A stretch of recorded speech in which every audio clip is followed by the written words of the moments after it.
በህይወት ላይ ንብረት ቢጠፋ ወይም ያለ ገንዘብ ሙሉ በሙሉ ቢበዘበዝ በጠንካራ ስራ እንደገና ልትተካውና ልታገኘው ትችላለህ። ነገር ግን በየቀኑ ዝም ብለህ የምታባክነው አንድ እጅግ ውድ የሆነ ሀብት አለ። እሱም ደግሞ ጊዜ ነው። ጊዜ አንዴ ካለፈ በፍጹም ተመልሶ አይመጣም። በቢሊዮን የሚቆጠር ገንዘብ ቢኖርህ እንኳን አንድ ሰከንድን መግዛት አትችልም።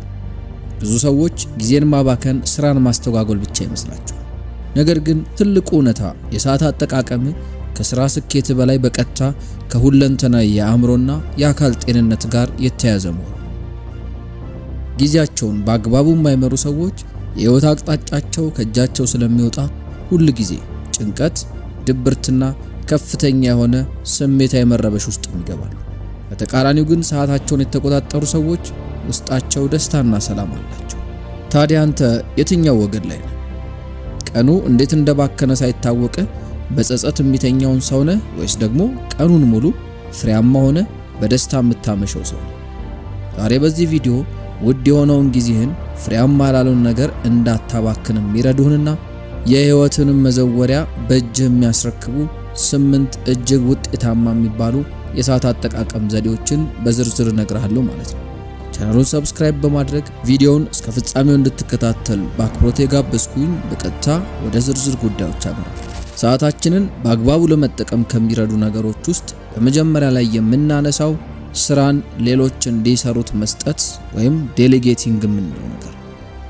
ጊዜያችሁን በአግባቡ ለመጠቀም ሁሉንም ስራ እናንተ መስራት አይጠበቅባችሁ። አንዳንድ ስራዎችን ሌሎች እንዲሰሩት መስጠት ወይም ደግሞ ዴሌጌቲንግ የምንለው ነገር ጊዜን በአግባቡ እንድትጠቀሙ ይረዳችኋል። በተለይም ደግሞ ለስራችሁ ብዙም አስቸኳይ ያልሆነ ነገር ግን ጠቃሚ የሆኑትን የስራ አይነቶች ሌሎች ለእናንተ ለሚሰሩ ሰዎች በመስጠት ጠቃሚና አስቸኳይ በሆኑት ላይ እንድታተኩሩም ይረዳችኋል። ሁሉንም ነገር በራስ ለመስራት መሞከር ወደ ጭንቀትና ድካም ውስጥ ሊከተን ስለሚችል እናንተ መስራት የምትችሉትን መስራት፣ ሌሎች ደግሞ በስራችሁ ያሉ ሰዎች ሌላውን ስራ እንዲሰሩ መስጠት አስፈላጊ ነው። የዚህ አይነቱን ልምድ በማዳበር የስራችሁን ጫና በከፍተኛ ደረጃ ከመቀነሳችሁም በላይ በጥቂት ጊዜ ውስጥ ውጤታማ እንድትሆኑ ያስችላችኋል። ከዚህም በተጨማሪ አንዳንድ ስራዎችን ከናንተ በተሻለ መስራት ለሚችሉ ሰዎች በመስጠት ጥራቱን የጠበቀ ስራ ማግኘት ትችላላችሁ ማለት ነው። ሁለተኛው ሰዓታችሁን በአግባቡ እንድትጠቀሙ የሚያደርጋችሁ ነገር ደግሞ በቂ እረፍት ማድረግ ነው። ይህም ሲባል የስራ ሰዓታችንና የእንቅልፍ ሰዓታችንን በማያዛባ መልኩ ስራችንን በመስራት ሰዓታችንን እንዳይስተጓጎል ማድረግ አለብን።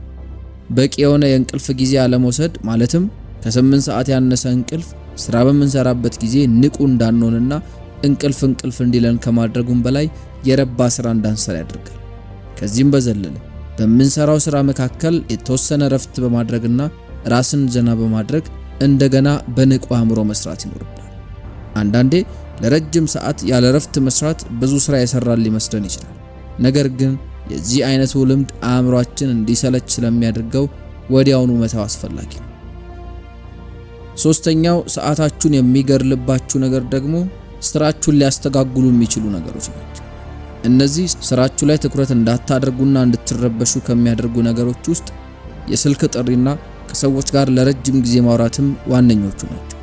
በተለይም ደግሞ በስራ ሰዓት ከሰዎች ጋር ማውራት ትልቁን ስራ የሚገድል ነገር ሲሆን አንዳንድ ጥናቶች እንደሚያሳዩት ከሆነ 50% የሚሆነው የስራ ሰዓት የሚባክነው ስራው ላይ ከሚሰሩ ሰዎች ጋር ጥቅም የሌለው ወሬን በማውራት። ይህንን ለማስወገድ አንዱ መንገድ ስራ መስራት ባለብን ሰዓት ስራና ስራው ላይ ብቻ ትኩረታችንን በማድረግ መስራት ነው። ስራ በምትሰሩበት ሰዓት በተቻለ አቅም ከሰዎች ጋር የምታወሩበትን ጊዜ በመቀነስ ኢንተርኔት መጠቀምን በማቆምና አጠገባችን የሚገኙ ከስራችን ጋር ግንኙነት የሌላቸውንም ነገሮች ከናንተ ማራቅ በጣም አስፈላጊ ነው። የምትሰሩትን ስራ ቱዱ ሊስት ላይ እስካሰፈራችሁ ድረስ ያንን ስራ አንድ ባንድ ሳትጨርሱ ወደ ሌላ አስፈላጊ ነገር አለመዞር ሰዓታችሁን ውጤታማ በሆነ መልኩ እንድትጠቀሙ ይረዳችኋል። እዚህ ጋር የምጨምርላችሁ ሌላኛው ጉዳይ ደግሞ ከእቅዳችሁ ጋር የማይሄዱና ለስራችሁም ውጤታማነት ምንም አይነት ፋይዳ የሌላቸውን ነገሮች እምቢ ማለትን መልመድ መቻል አለባችሁ። ያለበለዚያ ሁሉም ሰው ለሚጠይቃችሁ ነገር ከይሉኝታ የተነሳ የምትቀበሉ ከሆነ እቅዳችሁን እንዳታሳኩና ሰዓታችሁም እንዲባክን ያደርጋል ማለት ነው። አራተኛው ደግሞ የሽልማት ሲስተም ነው። ይህም ማለት ራስን የመሸለም ሲስተም ሲሆን የሆነን ስራ ወይም ደግሞ ፕሮጀክትን ከሰራችሁና ከጨረሳችሁ በኋላ ራሳችሁን ዘና ሊያደርግ በሚችል መንገድ ራሳችሁን መሸለም መልመድ መቻል አለባችሁ። ይህንን መንገድ ደጋግማችሁ ስትጠቀሙ እያንዳንዱን ስራ በሞራል እንድትሰሩና ስራውንም ቶሎ እንድትጨርሱ ያደርጋል። ለምሳሌ አንድ ትልቅ የሆነ ፕሮጀክት ቢኖርና ያንን ስራ ለመስራት ያላችሁ መነሳሳት ከቀዘቀዘ ስራውን የመስራት ተነሳሽነት ከፍ እንዲል የሽልማት ሲስተምን መጠቀም ትችላላችሁ።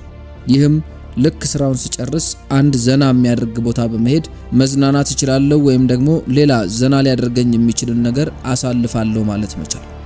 ይሄ ቴክኒክ እጅግ ውጤታማ ሲሆን ስራዎችንም በጊዜና በሰዓት ለመጨረስ ከፍተኛ እገዛን ያደርጋል። አምስተኛውና ወሳኙ ነገር ደግሞ ቱ-ዱ ሊስት ማዘጋጀት ነው።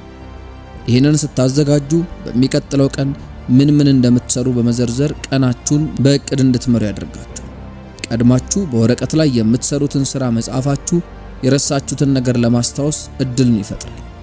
ይህንን ዝርዝር ለማዘጋጀት የሚመከረው ሰዓት ልክ ልትተኙ አካባቢ ሲሆን ይህም ስለምትሰሩት ስራ አእምሯችሁ በተኛችሁበት ጊዜ በድብቁ የአእምሮ ክፍል በሚገባ እንዲያሰላስሉ ያደርጋል። ጠዋት ስትነሱም እቅዳችሁን የምታሳኩበትን ሐሳብ እንድታገኙ ይረዳችኋል። ብዙ ስኬታማ የሆኑ ሰዎች ቱ-ዱ ሊስትን በአብዛኛው የመጠቀም ልምድ ሲኖራቸው ይህም የሚሰሩትን ነገር ቀድመው እንዲያውቁና ያንንም እንዲያከናውኑ ትልቅ አስተዋጽኦ ያደርጋል። በስድስተኛነት የምናነሳው ወሳኝ ነጥብ ደግሞ ቅድሚያ መስጠት ለሚገባው ነገር ቅድሚያ መስጠት ወይም ደግሞ በእንግሊዘኛው ፕራዮሪታይዚንግ የምንለው። ይህም ሲባል በስራችሁ ዋና የምትሉትን ስራ በማስቀደም እምብዛም ጥቅም የሌላቸውን ደግሞ በኋላ ላይ መስራት ወይም ደግሞ ማስወገድ መቻል። ይህንን ዘዴ ለመጠቀምም የፓሪቶ ፕሪንሲፕልን ማወቅ በጣም ጠቃሚ ነው። ይህ ፕሪንሲፕል እንደሚለው ከሆነ አንድን ስራ ለመስራት ከምታወጡት 20% ጥረት ውስጥ በኋላ ላይ ለምታገኙት 80% ውጤት አስተዋጽኦ እንደሚያደርግ። ይህም ማለት ከስራችሁ ጥቂት በሆነውና በጣም ጠቃሚ በሆነው ላይ በማተኮር አብዛኛውን ውጤት እንድታገኙ ይረዳችኋል። ይህም በማድረጋችሁ ዋና በሆነው ነገር ላይ አብዛኛውን ጊዜያችሁንና ኃይላችሁን እንድታውሉና ብዙም ጥቅም የሌለውን ደግሞ እንድታስወግዱ ይረዳችኋል። ይህን ለማድረግ ከሚጠቅሙ ነገሮች ውስጥም የአይዘንሃወር ማትሪክስ ተብሎ የሚጠራውን ዘዴ በልዩነት ማንሳት እንችላለን። ይህንን ለመጠቀም መጀመሪያ በአራት መንገድ የምንሰራውን ስራ መክፈል መቻል አለብን። የመጀመሪያው አስቸኳይና ጠቃሚ የሆነ የስራ አይነት ሲሆን የዚህ አይነቱ ስራ ወዲያውኑ መሰራት መቻል አለበት። ሁለተኛው ጠቃሚ ነገር ግን አስቸኳይ ያልሆነ ሲሆን ይህ የሰዓት አይነት ደግሞ አስቸኳይ ስላልሆነ የምትሰሩበትን ሰዓት በመመደብ በኋላ ላይ መስራት ትችላላችሁ። ሶስተኛው አስቸኳይ ነገር ግን ጠቃሚ ያልሆነ ስራ ሲሆን ይህም ስራ በቶሎ ሌሎች እንዲሰሩት መስጠት አስፈላጊ።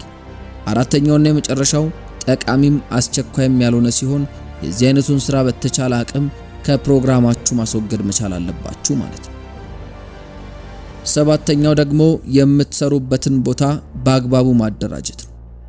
ሰዓታችሁን ከሚገድሉ ነገሮች ውስጥ የብዙዎች ችግር የሆነው በተለያዩ ነገሮች በተጨናነቀና በተተራመሰ ቦታ ውስጥ ሆኖ መስራት ሲሆን እንደዚህ አይነት ቦታዎች ውስጥ ሆኖ መስራት ሐሳባችን በተለያዩ ነገሮች እንዲሰረቅና ትኩረት ማድረግ እንዳንችል ያደርጋል። ከዚህም በዘለለ ለስራ ያለን መነሳሳት እንዲቀንስና ሰዓታችንንም በአግባቡ እንዳንጠቀም ያደርጋል። ለስራችን የሚጠቅሙንን ዶክመንቶች በአግባቡ አለማዋቀርና በቸልተኝነት ዝም ብሎ መደርደር አንዳንድ ለራሳችን የምንፈልጋቸውን ዶክመንቶች ቶሎ እንዳናገኝና እቃውንም በመፈለግ ጊዜያችንን እንድናባክን ያደርገናል። ስለዚህ በተቻለ አቅም የምንሰራበትን ቦታ ንጽህናውን መጠበቅና ለአእምሯችንም ቀለል ብሎ መስራት እንድንችል ማድረግ አለብን። አንድ ከምንሰራበት ጠረጴዛ ላይ ለስራችን አስፈላጊ የሆነውን እቃ ብቻ በማስቀመጥና ሌሎች ነገሮችን ከቦታው ዞር በማድረግ ትኩረታችንን ስራችን ላይ በማድረግ ውጤታማ መሆን ይቻላል። ከዛ ሌላ ደግሞ ለስራችን የሚጠቅሙንን ዶክመንቶች በአግባቡ በመደርደርና በመንፈልጋቸውም ጊዜ ወዲያውኑ እንድናገኛቸው ጊዜያችንም እንዳይባክን ማድረግ ይኖርብናል ማለት ነው። ስምንተኛውና የመጨረሻው ለእያንዳንዱ ስራ የሰዓት ገደብ ማስቀመጥ ነው። ሁሌም ቢሆን ለምትሰሯቸው የትኛውም አይነት ስራዎች የሰዓት ገደብን ማውጣት ሰዓታችሁን በአግባቡ እንድትጠቀሙ ያደርጋል። ለምሳሌ አንድ መስራት ያለብን ነገር 3 ሰዓት የሚፈጅ ከሆነ ያንን ስራ በዛ ሰዓት ውስጥ ለመጨረስ መሞከር አለብን። ነገር ግን ያንን ስራ ለመስራት 5 ወይም 6 ሰዓት የሚፈጅብን ከሆነ ጊዜያችን እየባከነ ነው ማለት ነው። ለምትሰሩት ስራ የሰዓት ገደብ ማድረግ ነገሮችን በዛ ሰዓት ውስጥም ቶሎ እንድትሰሩ እንደ ቤንችማርክ ያገለግላል ማለት ነው። ይህም ስራችሁን በፍጥነት እንድትሰሩና በቀኑ መጨረሻም ብዙ ማከናወን እንድትችሉ ይረዳችኋል። አንድን ስራ በሰዓት ገድባችሁ በምትሰሩበት ጊዜ ብዙ ከስራችሁ የሚያስተጓጉላችሁ ነገሮች ሊኖሩ ይችላሉ። ስለዚህ በተቻለ አቅም ጸጥ ያለና ረብሻ የሌለበት ቦታ ላይ ሆናችሁ ብትሰሩ ይመከራል። በተለይም በጣም አስቸኳይና ጠቃሚ የሆኑ የሥራ አይነቶችም ሰዎች በማይረብሿችሁ ሰዓት ማለትም ጠዋት ከ12 ሰዓት እስከ 2 ሰዓት ባለው ጊዜ ውስጥም ብትሰሩ በእነዚህ 2 ሰዓቶች ውስጥም ብዙ ነገርን ማከናወን ትችላላችሁ ማለት ነው። እንግዲህ በዛሬው ቪዲዮ የበርካቶች ችግር የሆነውንና የጊዜ አጠቃቀምን በተመለከተ የግድ ልንከተላቸው የሚገቡ በሳይንስ የተረጋገጡ ወሳኝ 8 ነጥቦችን ያስቃኘንበት መሰናዶ እስካሁን የተከታተላችሁትን ይመስል ነበር። ቻናሉን ሰብስክራይብ እያደረጋችሁ አብሮነታችሁን እንድታሳዩን በአክብሮት እንጋብዛለን። የሰዓቱንም መሰናዶ በዚሁ እናጠቃላለን።